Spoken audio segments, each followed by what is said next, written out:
Run! Oh! Get him! This feels like the script for something we're gonna go out and try and raise like 30 grand on Kickstarter to shoot. Good luck, because honestly, you're gonna need a lot of it. My whole butt is just wet now. The largest connected empire in history was the Mongolian Empire ruled by Genghis Khan. And one of the reasons it was able to be so big is because he had incredible advanced military might with his mounted archers. Now, horseback archers could basically run to an enemy, shoot them, run away from the enemy before they can catch up to them, shoot them some more while they're running away, and then hold another spot, shoot the enemy some more, go back, shoot the enemy, and just honestly, they just shoot the enemy 100% of the time. Enemy couldn't charge them, couldn't run them down, and as long as the enemy didn't have a castle that the horseback archers had to somehow try to take, the horseback archers would invariably win. Now, we've done a lot of archery videos, and one of the common things people asked us to try out was the horseback archery challenge. Now, we don't have horses, but we do have one wheels. The challenge with horseback archery is that you are moving when you are shooting, so that when you shoot your arrow, you need to take into account your momentum. Because people spend most of their lives on horseback out in the steppes of Mongolia, they learn how to compensate for that motion. So we are going to do a test to see how accurate we can be without training. 3 infantrymen versus 2 mounted archers. Let's see who wins. They're taking a split maneuver. Okay, get ready! Split maneuver. Ready! Game on! Game on! Time formation!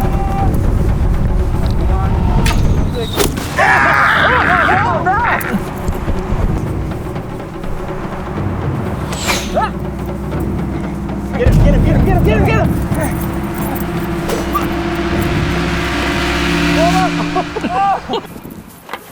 Form up! No! Get out! Get out! Get out! Jen, help me!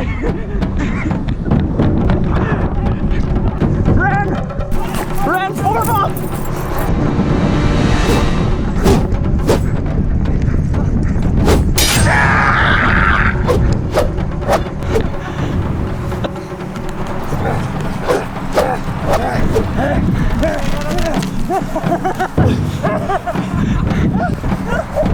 Get off my steed!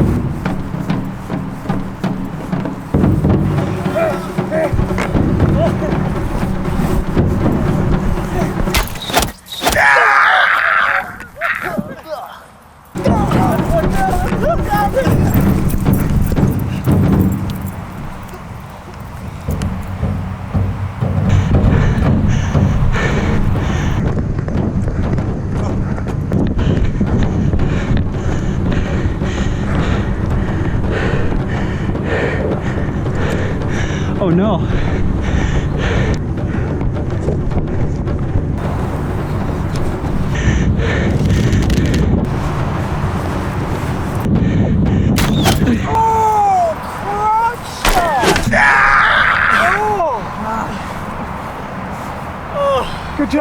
Good job. You remounted? No, that was good. I'm very proud of that shot on Christian at the beginning. That was what won it for us. That was difficult for both sides. Surprisingly evenly matched, I think. Yeah. I expected you guys to be a lot more OP. History has taught me wrong. Yeah. I'm sorry, but weren't the Romans supposed to win the Battle of Carthage? Today, we're going to talk about the urban Zelda script that Adrian wrote. It's just an entertaining piece that winks and nods to Zelda fans, you know? Like, I love Breath of the Wild. It takes a little bit of what we've come to know and love about Zelda and putting it in an urban sci-fi setting. I would like to see something like that. I'm going to be honest, there's a lot in this script that I have no idea how we're going to accomplish it, so I'd be interested to find out how you shoot a rocket at a man on a motorcycle in the middle of a road in the post-apocalypse. This feels like the script for something we're gonna go out and try and raise like 30 grand on Kickstarter to shoot. I completely disagree with that. A lot of work to really get this done. This is 4 days of shooting almost. It feels like it's still a little bit ballooned here. I'm sure you guys are aware of that. I'd love to hear your thoughts. If it's a really big issue that we aren't in the piece, then we should have Clint or myself play Link. No, because it's gonna be cringy. This requires a real cast, so to speak. I actually think Clint's a really solid actor. Clint, I think you're a really good actor too, but this is not your role. Like, this is not your role. I agree with you, Sam. You know, I mean, I wish this is unfortunately, it's a really subjective territory we're diving into right now when I'm saying stuff like that. The video itself, to me, fits in with the themes of what we do on this channel all the time. Very video game inspired. It's Yeah. very cinematic. So from that regard, it's very corridor. When I was writing this, Nico and I both were very aware of like everything that we put in this script needs to be capable of us just going and looking through everything that's like under this roof and using that stuff. Okay, maybe the gun, you know, but everything else we can probably like find on Amazon. Style-wise, the piece is very much along the corridor. From a production resources standpoint, yeah, there is some work to be done. These are things that are totally within our means to do. So it's not intended to be a gigantic $30,000 production. I mean, if we had to get all this stuff from scratch and we didn't have our connections and we didn't have the studio, then yeah. If we wanted to go all out. Yeah, I guess I can see the cheap way out of this. Scrounge around here and we maybe get an extra airsoft gun or trench coat or whatever we need, you know. The production resources in this are about the same level as Nerf Team Fortress.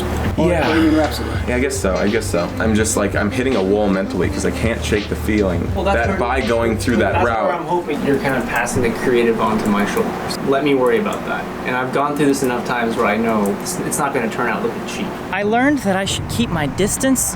I should not get too close because that's going to cause them to try to run after us. Do my best not to fall off the wheel because once you're off the wheel, it is done. You are over. You are finished. Going on either side of the group, when Jan was on one side, Nico was on the other, that was when I felt the most vulnerable. So I'm going to talk to Nico about trying to do that more. Do that again. I think one thing that hurt us last time, I think it ultimately led to Christian's death in that last round, was we didn't form up. One thing I wasn't expecting that is extremely more so to our advantage is how fast we are in comparison to them on the ground. I expected them to be a lot faster, but with this terrain, they're a little bit slower than I thought they were going to be. And when they get close enough, it's night-night Archer. Alright, just split it up. Yeah. I'll keep the shield on Nico's side, you guys walk red. Get off my step.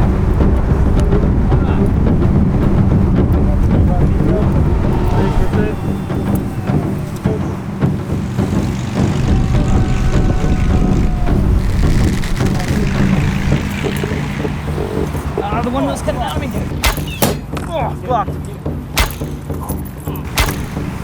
Oh, great.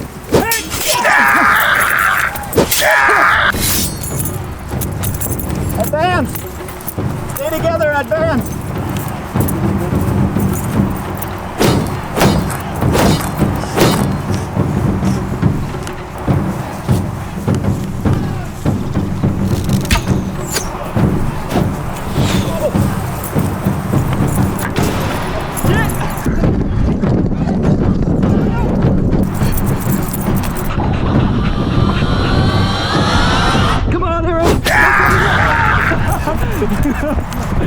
Oh, it's so hard to knock an arrow in full sprint.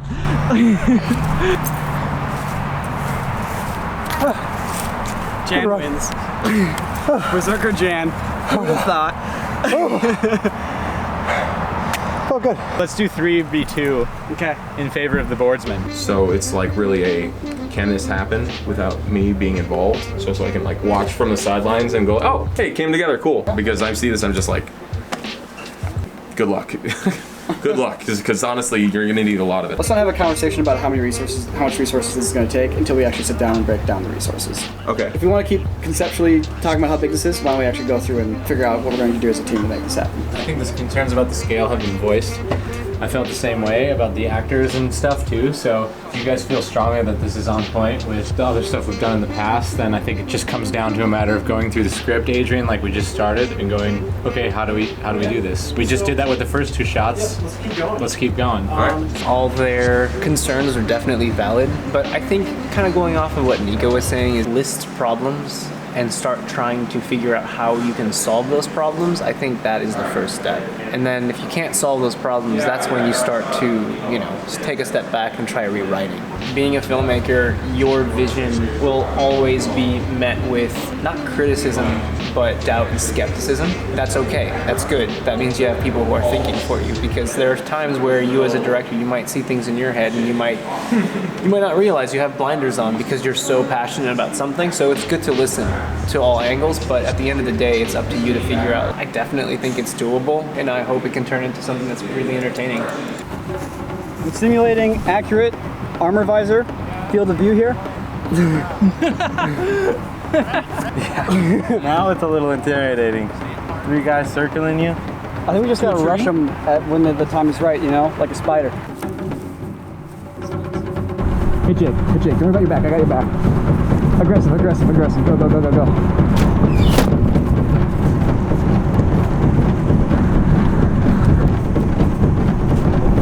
Get him! Come on, Pigeon.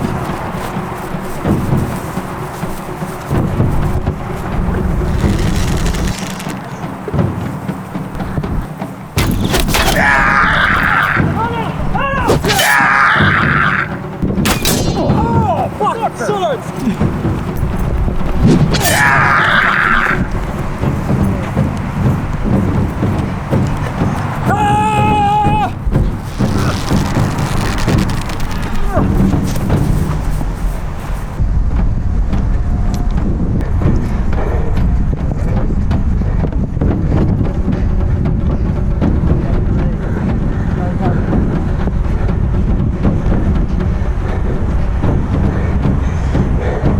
This is my lane now. This is my lane.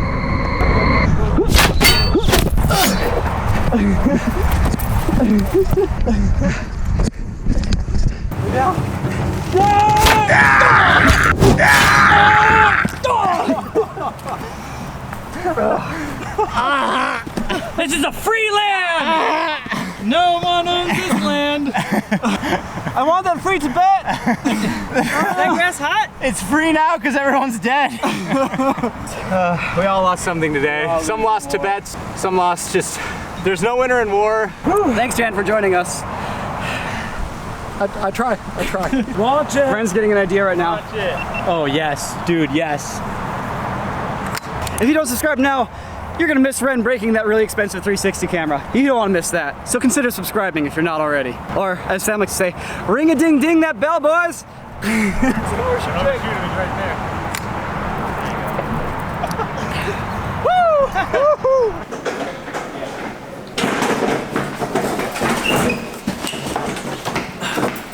This month is a very special month because we have more Patreon VIPs this month than we've ever had before. We have 14 people who have said, we love Corridor Digital so much, we're gonna go above and beyond, and we're gonna support you big time. Seth the Mad Scientist, Gandalf, Richard Linder, Amelia Morin, Rory, G Squared, So Hot Lie,